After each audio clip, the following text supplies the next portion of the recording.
Ukraine Russia యుద్ధం ఇప్పుడు అత్యంత భయానక దశకు చేరుకుంది. నిన్నటి వరకు డ్రోన్ దాడులతో వణికిన రణరంగంలో మునుపెన్నడూ లేని విధంగా అణుబాంబు స్థాయి వినాశనాన్ని చూస్తోంది. అవును, రష్యా తన అమ్ముల పొద్దులోని most deadly weapon FAB-3000 glide బాంబును రంగంలోకి దించుతుంది.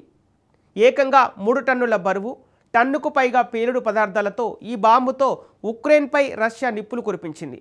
రష్యా వాడిన ఈ డెడ్లీ బాంబుతో ఉక్రెయిన్ సరిహద్దులే కాదు, మొత్తం యూరప్ దేశాలు ఉలిక్కిపడ్డాయి.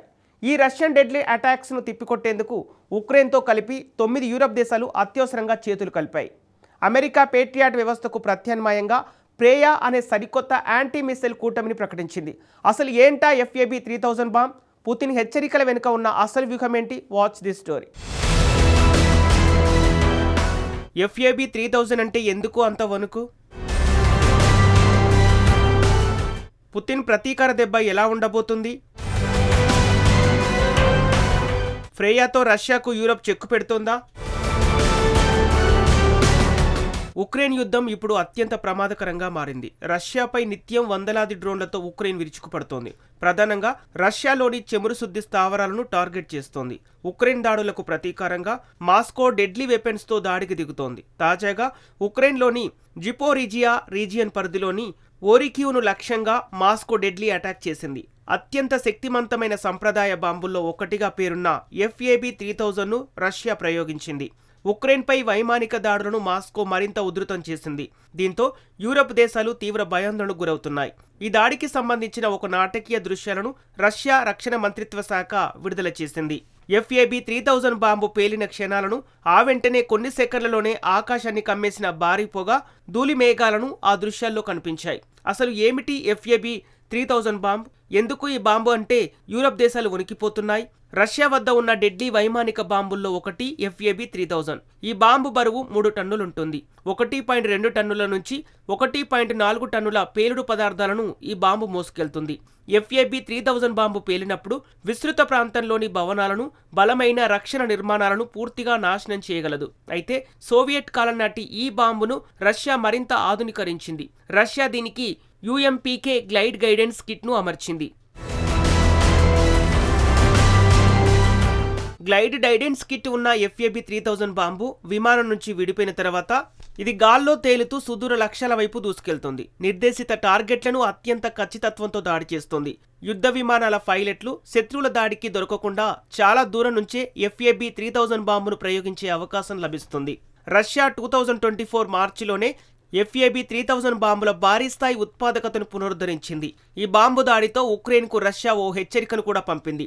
తమపై ఎలాంటి దాడి జరిగినా తగిన రీతిలోనే సమాధానం ఉంటుందని మాస్కో తేల్చి చెప్పింది. తాము చేసే దాడి కొన్ని రెట్లు శక్తివంతంగా ఉంటుందని వ్లాదిమిర్ పుతిన్ స్పష్టం చేశారు. వారు రష్యా భూభాగంలో ఎక్కడా దాడి చేయడానికి ప్రయత్నించినా మేము అదే రీతిలో స్పందిస్తామని క్రెమ్లిన్ బాస్ వెల్లడించాడు. తమపై దాడి చేస్తే శత్రువుకు త్వరలోనే తమ ప్రతీకారం దెబ్బ ఎలా ఉంటుందో చూపిస్తామని రష్యా తేల్చి చెప్పాడు.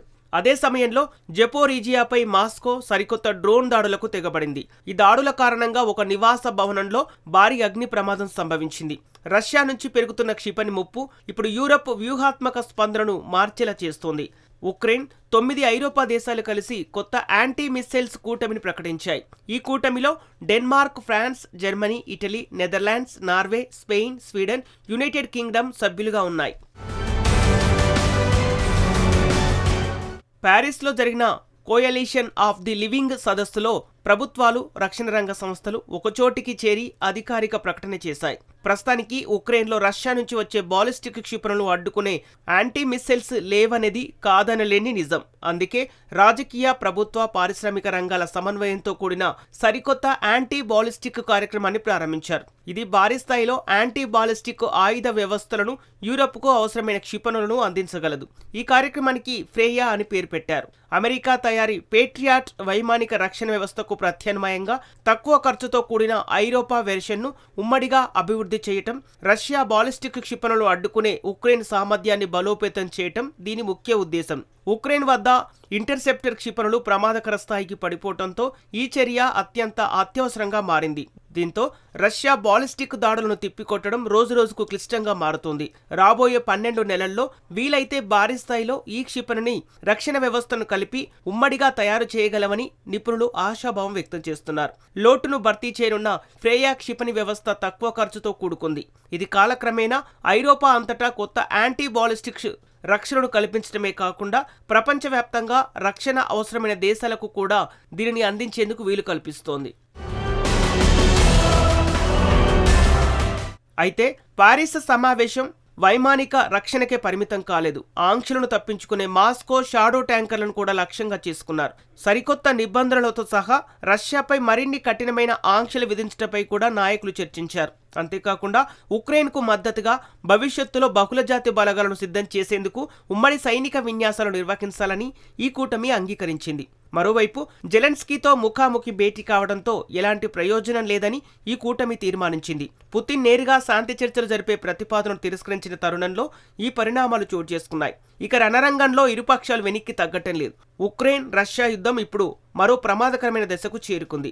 ఇరువైపులా ఆయుధాల పరిమాణం పెరుగుతోంది. కూటములు మరింత బలోపేతమవుతున్నాయి. కానీ ప్రస్తుతానికి మాత్రం ఈ పోరాటం ముగింపునకు వచ్చే ఎలాంటి సంకేతాలు కనిపించడం లేదు.